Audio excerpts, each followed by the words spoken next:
Hello.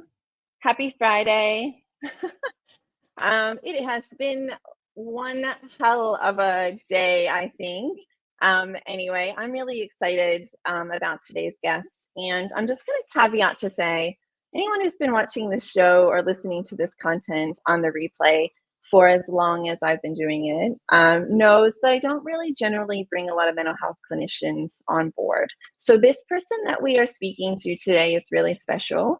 Not only is she visiting us from the United States, Kira is a licensed mental health therapist, and she specializes in shame, resilience, and radical acceptance. Um, and one of the reasons when I reached out to Kira to kind of say, please come onto our show and have a chat, was because I really love, the way she works with humans and in rewriting the narrative and the stories. And so let me bring Kira on stage here. Hello, how are you? I am so good. I'm so excited to be here. We're so excited to have you because, like I said, I don't bring too many mental health clinicians on, but I think you've got a really unique story. And, I really like, I mean, we caveated a little bit earlier to say that that you're coming in from the US, which is amazing. So thanks for that. When we first did our interview we were chatting about like you shifting from insurance to private pay and what that narrative and what that story was. And I was like, look, we need to get this exposure, here Mhm. in Australia and some of our clients in the US as well. So why don't you just tell us a little bit about your story and, we'll kind of take it from there. Yeah, absolutely. So I am a licensed mental health professional that now only works on the coaching, the speaking, the corporate wellness side of things. And so I think like a lot of people that get into the field, I struggled with my own trauma, some of my own mental health diagnoses, things that gave me a familiarity with the mental health side of the work, the field of kind of overall health. And I was really excited by the idea of doing therapy, but honestly, a lot of what I was excited about was doing it different than the people I had had the experience of working with. And so I worked for many years in a nonprofit they called the National Alliance on Mental Illness, where I worked on the ground, really helping people in peer to peer support groups, understanding what support can look like on a much broader spectrum, and then decided that I was going to go into therapy and change that dynamic a bit, really reframe kind of what a therapy session could look like, at least for me and the clients that I had the opportunity to work with. I loved it. I loved everything about it. I specialized in trauma and eating disorders. So I was working with higher acuity cases, really stuff that I was excited about. I got to work with people in sort of long-term care. Anyone that's ever worked with someone that has an eating disorder or trauma, like many things, but particularly these diagnoses, you work with people for several years at a minimum. So it was kind of nice to have that longevity. And then the world kind of changed. I got pregnant, I had my daughter, and a week and a half later, COVID happened. So the world shut down, and we'll call them invitations. There was a lot of invitations that were coming my way to think differently about how I was managing things. I really, in the US during COVID, things changed. And I think it's like, whenever we notice there's an issue, there's a tension point, the answer is never really one end of the spectrum or the other. It's somewhere in between. And so prior to COVID, there was a lot of complaining of people don't have access to services. They should be able to use their insurance. There shouldn't be so many limits. We have to jump through so many hoops. People are, we have to prove why people need therapy. Well, they kind of got rid of a lot of that. And what was interesting is I saw for a lot of the people I was working with, the motivation shifted then. So I had a lot of people coming in where they were just kind of stuck and there was no external drive or push that was making that need for a change more intense at the time. And again, I don't want to make external motivation the primary factor. We know it's also helpful sometimes. So once that was kind of gone, and then COVID was going on, and there was this new trauma that everybody was dealing with that people weren't really knowing how to manage and navigate, there was just a lot of stagnancy that happened in the field. And as a new mom, doing all of this from home, realizing sort of my threshold and where I could help, I realized that that change, that drive that I had when I got into the field was no longer going to be in service of people on the side of therapy, just given what they needed and what I was able to provide. Because my whole focus was I'm a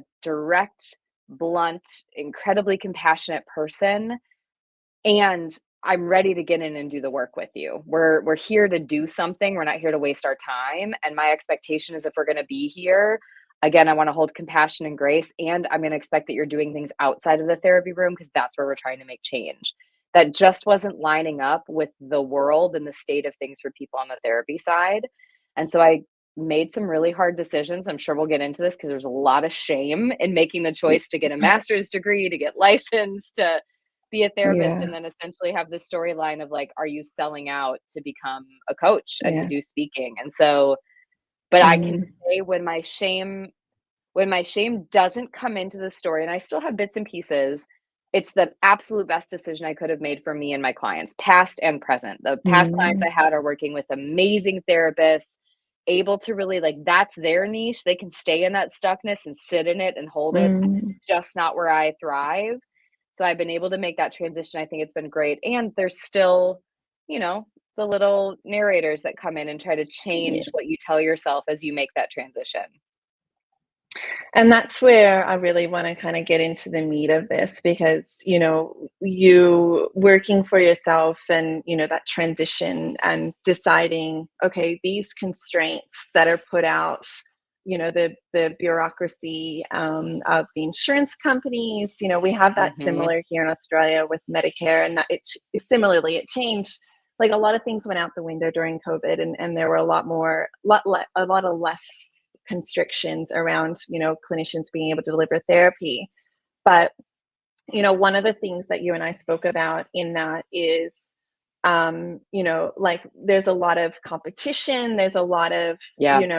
there's just a lot of negative energy and narrative in the mental health field.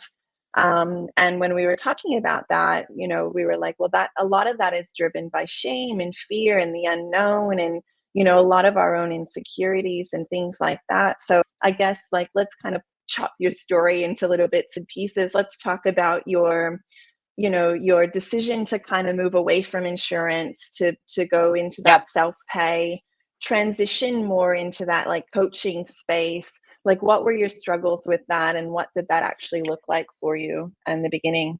Y Yeah, I think there was overlap for sure between the 2 because I think they're 2 separate pieces, coaching versus therapy, but then also taking insurance or not, and so I have a lot of friends that are therapists that don't take insurance, and one of the things that I think is a struggle is I believe that there is that the patient, the client should be able to use their insurance benefits to access the care that they need, and when the amount that we are paid from the insurance company is what it is, at least here, it makes it really hard to be okay with that. And so when you're working and when you again want to be that whatever the best clinician means for you, that was working not only with the clients one on one, but I sent regular follow up emails. Again, I was in the eating disorder field, so I was working with primary care providers, with dietitians.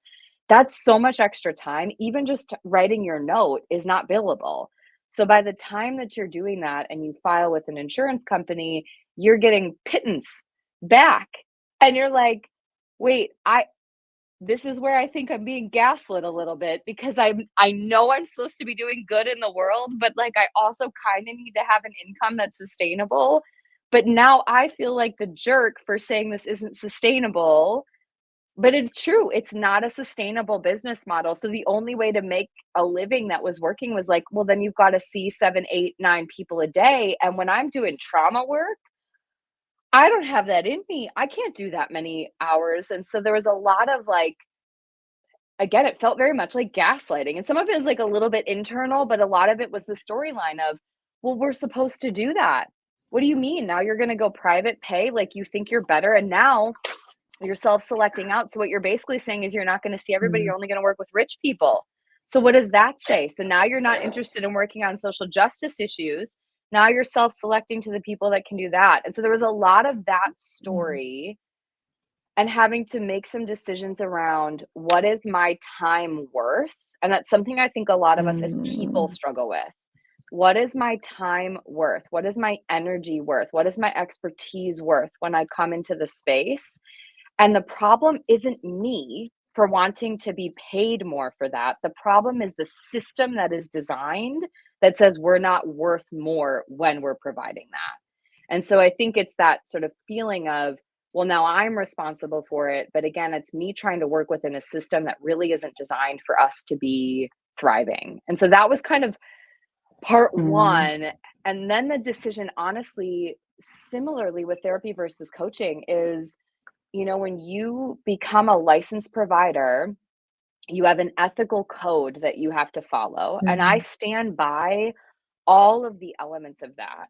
What I struggle Mm. with is the making the choice of who you can work with and what that Mm. can look like to say no thank you. And so it's one Yeah. thing if you like where I am in Portland, Oregon, there's a significant number of people out here that are working through a gender transition, gender identity elements. I can Mm. talk about Mm. that. It's not my expertise. So if a client comes to Mm. me with that issue, I can say, gosh, I really think you're going to be better served by someone else. But if Mm. somebody comes to me and technically that's what I do, I just don't like them or don't wanna work with them or we're not getting Mm. anywhere, but they've decided they wanna keep working with me. There's some ethical conflict there about making that choice, even Mhm. things like clients no showing. There's a lot of Mhm. protection that clients have that they can Yeah. stay on your caseload. I Yes. couldn't take that on. That was a lot of, again, what is my time? What is my energy worth? Mm. And I wanna work with you.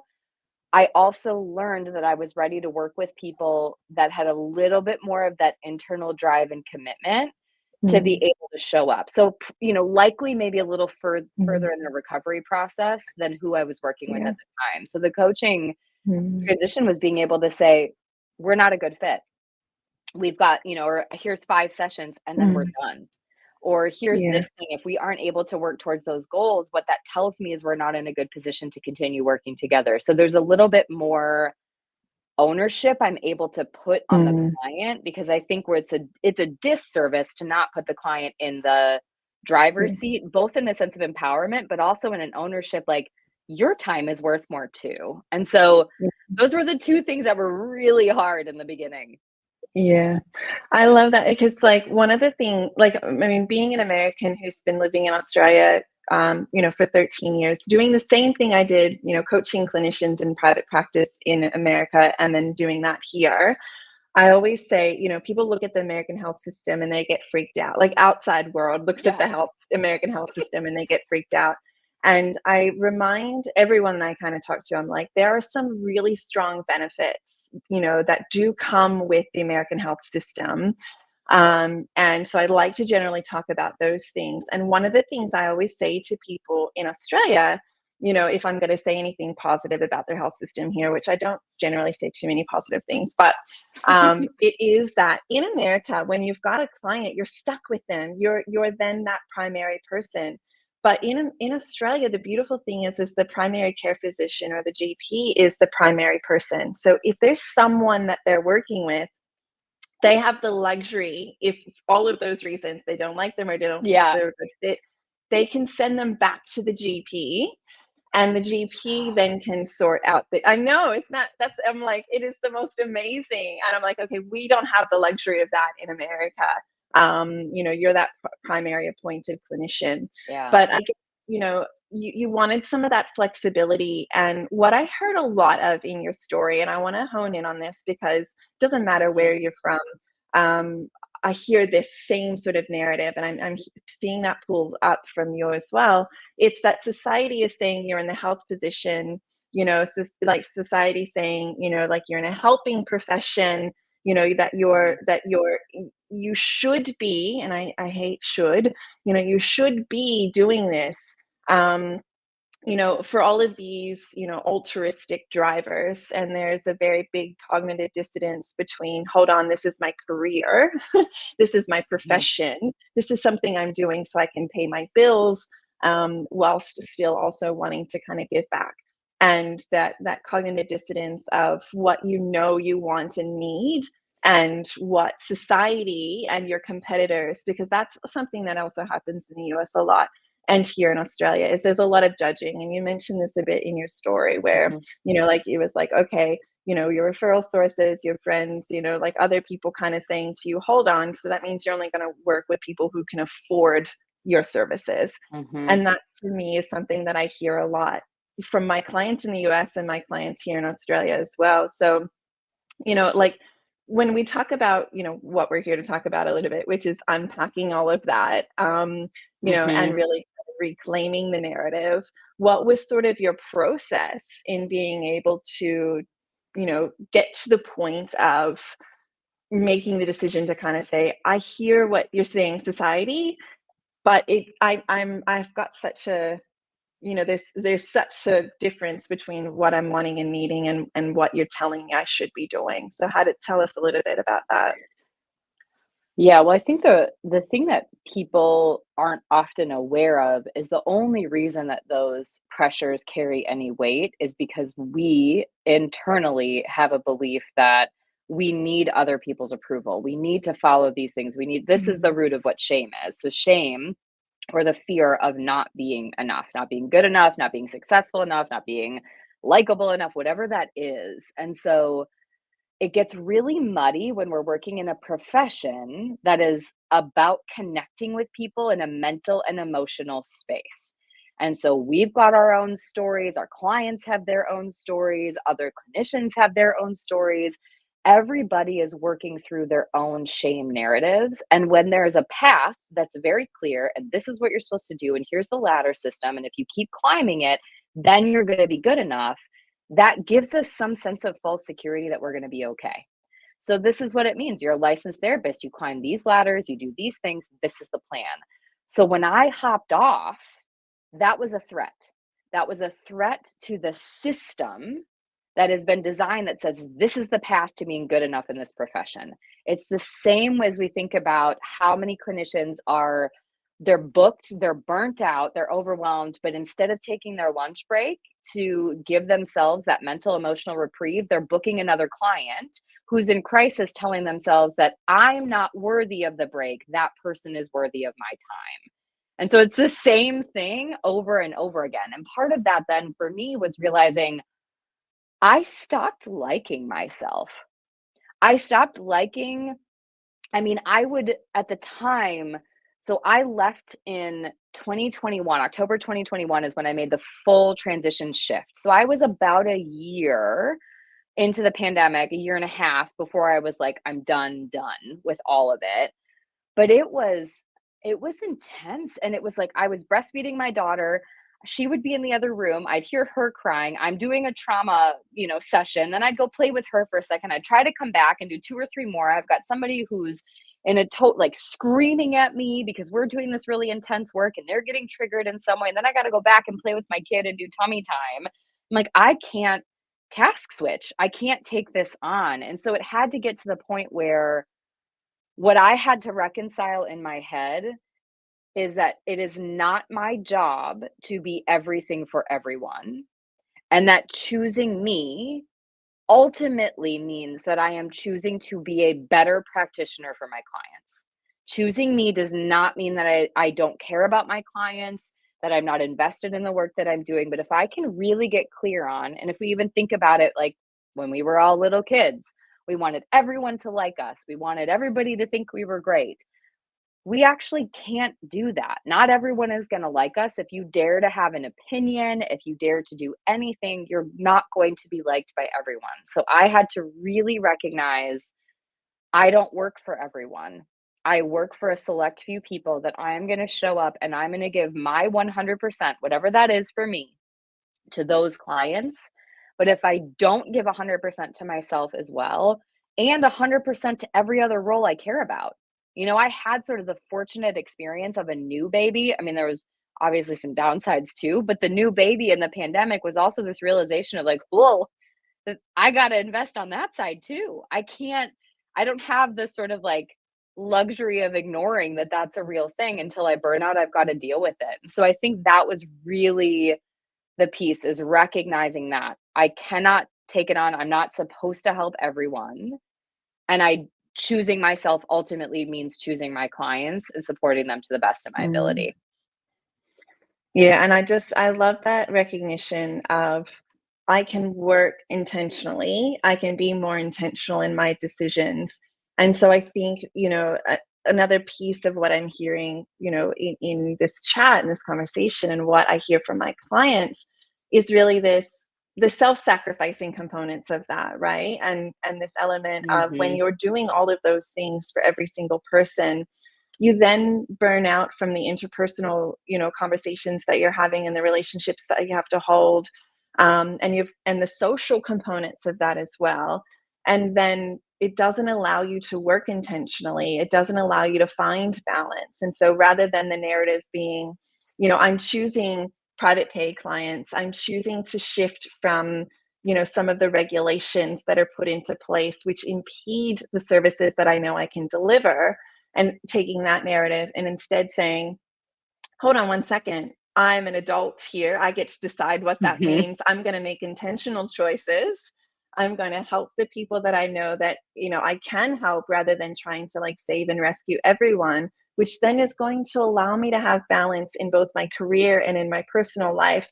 But ultimately, Kara, what I'm actually hearing is that you're saying at the end of the day, you're actually going to have better clinical outcomes because your Mhm. clients are more engaged. You're going to have a more fulfilled career because you're actually moving through these journeys with the clients. And that's not only empowering, but that like just makes my heart kind of burst for clinicians because, the weight of the system at time, like people are leaving the profession in both countries. People are leaving the Yep. profession left, right, and center because it's killing, their spirit and their soul and everything that they thought they were getting into this. So I love that you've come to that kind of decision, and yeah. Well, and I think a lot about, so if we were to look at sort of the trajectory and how many people are leaving the profession much younger, and they are Mhm. reaching burnout, they have compassion fatigue, they have vicarious traumatization, they have all of these different experiences that are happening. Maybe they've been trying to do, 20, 30, 40 clients a week. They're taking on things left and right. When I started in the field, I was seeing clients as early as 6:30 in the morning until 8 o'clock at night. I was doing outpatient therapy, intensive outpatient therapy for adolescents, for adults. I was hopping in and out. They had my cell phone number. Like I was trying to make sure that they never felt alone. And I learned very quickly that that was not sustainable. And if we just sort of step back and do the math, if I were to have a caseload of 10 people a week and I stay in the field for 30 years and I enjoy it and I take time off when I need to and I set my clients up to know that they're going to be okay, I'm going to end up working with a significantly greater number of clients than if I pack them in and have 30 or 40 clients and I burn out in 5 years and or become the therapist that everybody just sits there. It's the quintessential, how does that make you feel? And I don't invest anything else because I don't have the energy. So I'm just going to sit on the couch and keep you on my caseload for as long as you want to be there because I don't have the capacity to take any more on. And so it really was this. I compare it a lot to like a workout. Like if you're doing like a high intensity workout and they're like, find your pace in the beginning. If you go all in the first minute or two, your body can't sustain it. So you have to really think about a sustainable practice. And I think the second thing I had to get clear on is when I am sort of trying to take everything on for every person, for every client, even when it was that no boundaries piece of somebody wouldn't set an appointment, even though I would tell them to, and I had a system, and then I'm working them in at the last second, or they've got my cell phone number. I'm inadvertently making myself the root of their story instead of them. Instead of saying, "Gosh, yeah, I'm really sorry that you're having a hard time. Here are some skills that we've worked on that you're able to use. I can get you in next week, like we originally talked about," or not having my phone number, not making me the primary, but really setting them up to say, when this happens outside of session, what are we going to do? Who are those supports? And I think a lot of that is shame and our ego work hand in hand, and they forget that our jobs are incredibly important. We're also not the most important people in our clients' stories, and we're also only gonna be helping a point zero zero something percent of the population in the long term. And so it's sort of our collective coming together that has the greatest impact. And if I can just get out of that headspace and realize, gosh, I'm saying this is my niche. I'm going to be real good here. I'm not going to try to make everybody else like me over here. I'm going to do my 0.0008% of the population really well. I got this. Everybody else, like you got the rest. It shifts and it does take it away from the competition standpoint. It roots it back to the collective because I'm way more excited to be like, I don't do that. But let me tell you about 10 other clinicians that do. And then we get back to realizing there is never going to be a shortage of people that want to work with us. Our culture is not going to get easier to live in, whether you are in the US, in Australia, or anywhere else on the planet. It is going to get increasingly harder.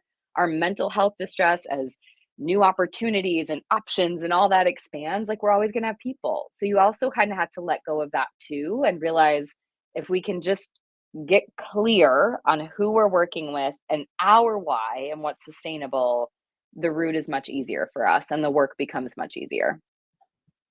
I love all of this. It's like your entire messaging is something I think every single clinician needs to hear. They don't have to be mental health clinicians. There are OTs, there are speechies, there are other allied health Mhm. professionals, and also to general professionals, that really need to hear this messaging in terms of, like where is the root of this competition coming from? Where can we identify our own shame and fear in that? How do we reframe that to be able to say exactly what you said, which is there's enough work for everyone. You don't have to see everyone. You can kind of niche in that in whatever area you want, whilst then also, getting the career fulfillment and everything that you actually probably wanted to do in the very beginning when you decided Mhm. to go down this path and choose this career. I want to say that you have a podcast. I do want to kind of drive into some of this stuff for everyone. So you've got a podcast called Untethering Shame, which is on Apple and Spotify, but can be listened on probably anywhere you're listening to your podcast. Can you tell us a little bit about what you chat about on that podcast and who would be an ideal person to listen to this content? Yeah, so basically the podcast also came out of a COVID realization processing, how do I serve people? And so if we root it back to the story of, well, now you're only helping certain people. Now you're self-selecting out.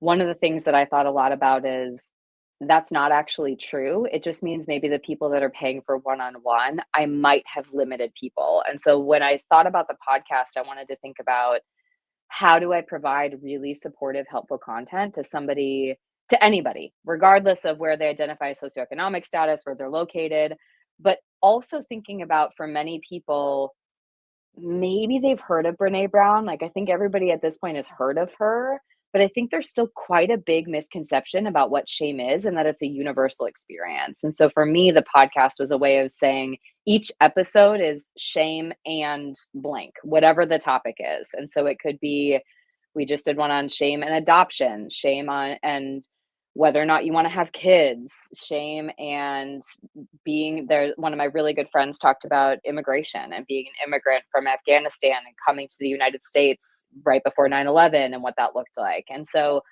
we share very specific stories, but also very broad topics. And the idea being to really help people recognize that shame infiltrates every aspect of our lives if we're not careful. And again, coming back to shame being the fear of not being good enough, the constant storyline that we have in our head that's fueled by those negative beliefs that's just you should be doing this, why aren't you doing this, ruminating on what you did or didn't say. I'm now able to recognize when it shows up in the room.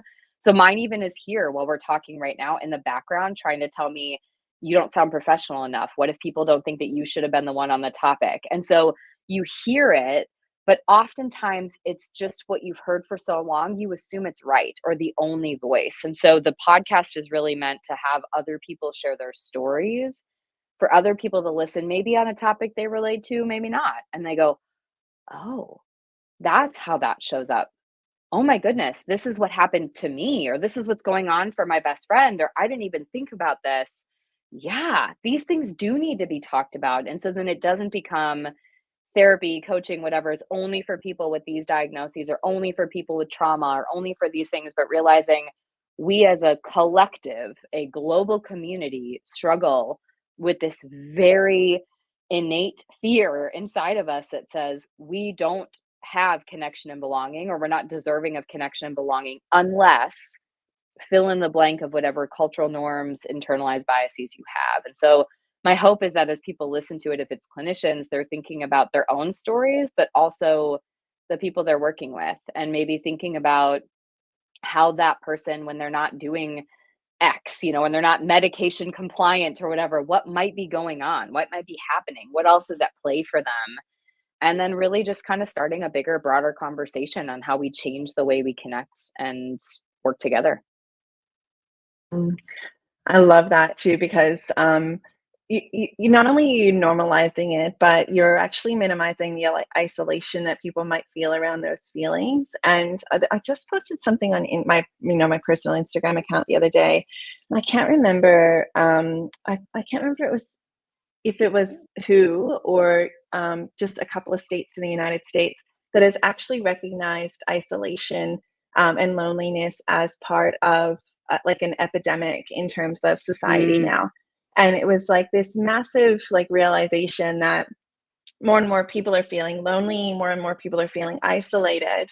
And knowing that information as I'm listening to you talk, I'm actually like, you know what, this podcast also would probably help folks who are like feeling isolated or feeling, like that loneliness around what their shame looks like. And so, whilst you might not have the same story, it's like, yeah, mhm. the identification that, hold on, a lot, do people associate with like the typical term, and I'm using typical in quotes, of shame? No, not necessarily. Right, Like we're probably just doing what we thought we should be doing in that. right. And so you're really kind of bringing that up to the table and say, look, this is really what it looks like in action for a variety of things. That's really cool. Well, and I think that loneliness piece that you just said is the key part too, because a lot of how we can recognize shame, if we're not able to, and for many of us, we can be like, yeah, these are the negative things I say in my head.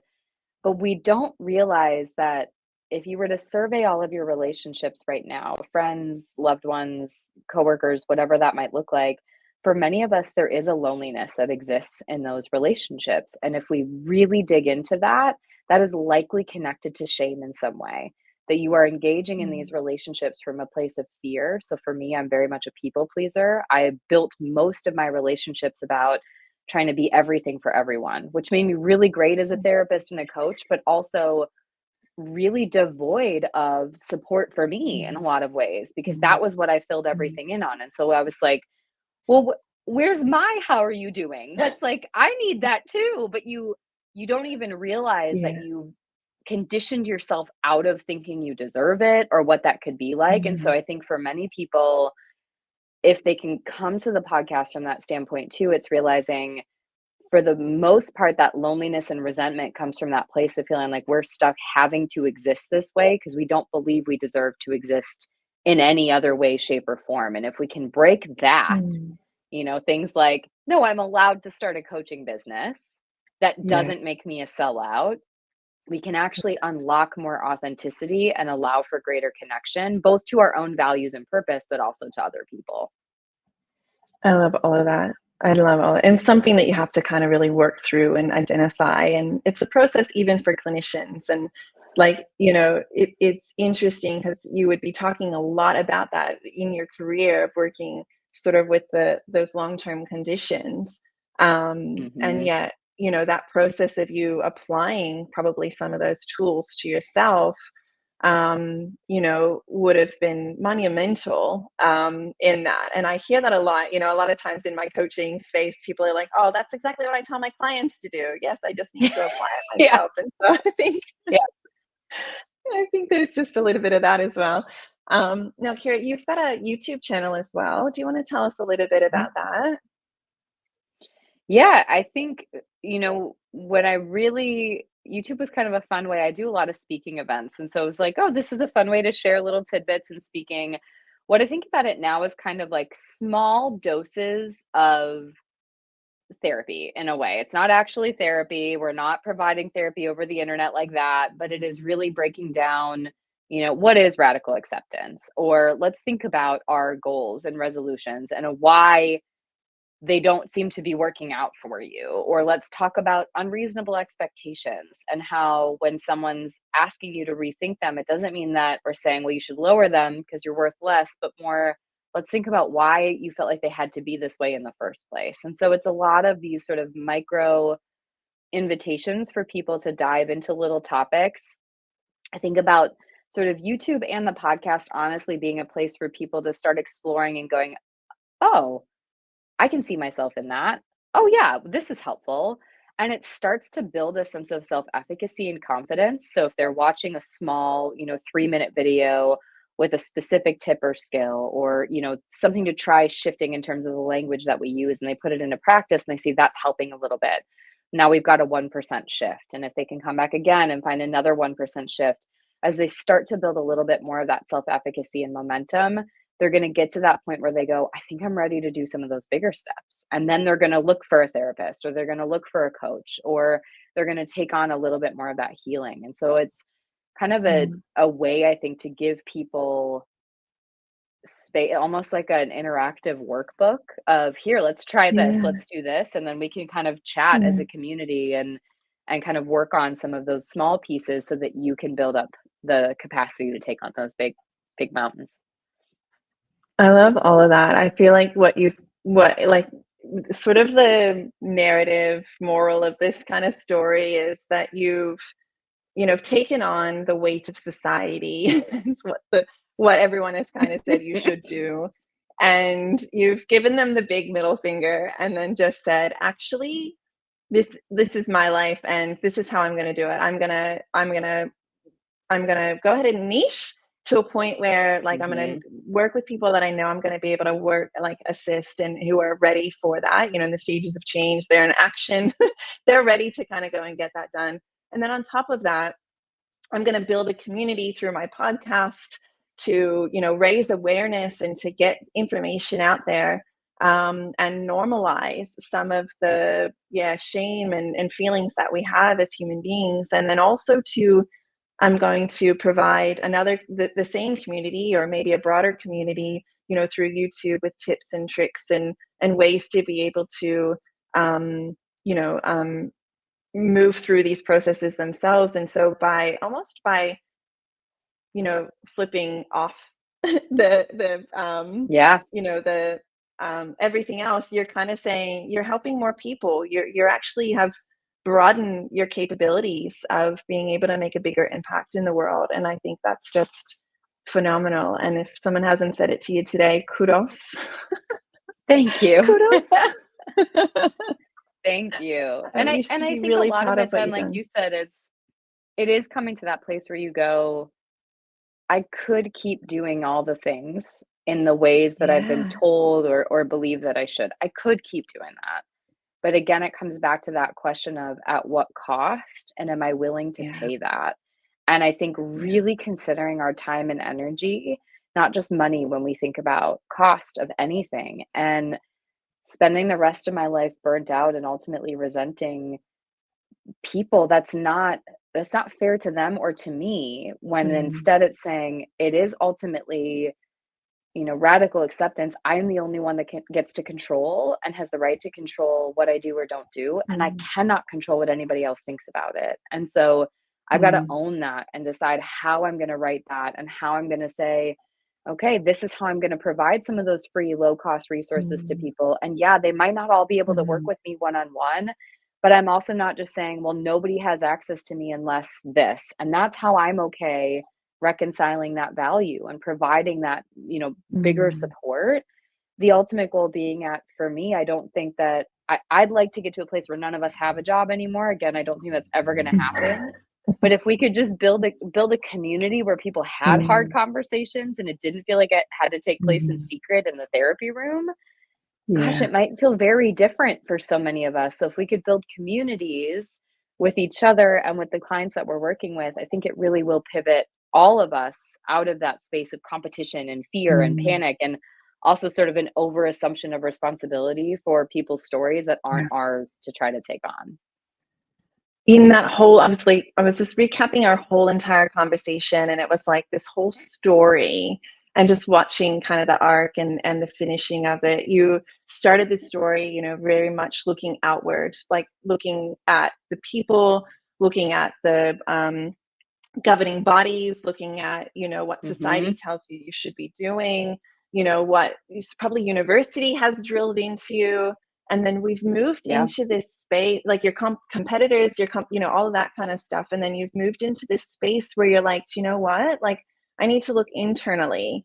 And when I'm looking internally and really grounding myself to find what really makes me happy, you know, what I mean, ultimately, you still want to be helping people. That narrative hasn't changed at all. And you know, it's just it's either looking out about people saying you should do it, or internally kind of saying, I've got this. I know how to help people. I know what I need to be doing.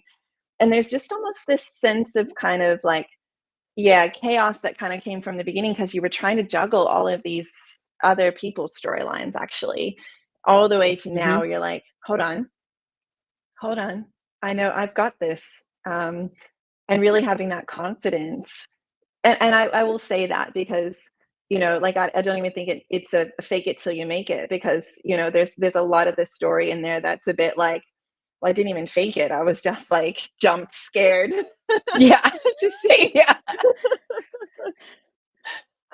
But yeah, you went back to what you knew and you looked internally and you've actually been able to really kind of get back to what you wanted to be doing all the way back when you decided you wanted to go into this profession. So it's a mind Mhm. blowing story. I thank you so much for sharing it. I really think so many people are going to be able to relate to this. And I don't know. I hope, you know, you've got a moment of writing down some of those glimmers and some of those wins and actually feeling uber proud about what you've been able to accomplish. Like, well done. Thank you. That means a lot. You're very welcome. You can visit Kara's website at adversaryrising.com. If you're watching this on the replay or you're listening to this on the replay, you can click on any other links below or above or wherever those are in that content. But thank you so much for coming on to the show today. Oh, thank you. It's been lovely. You're welcome. We'll see everyone later. Bye.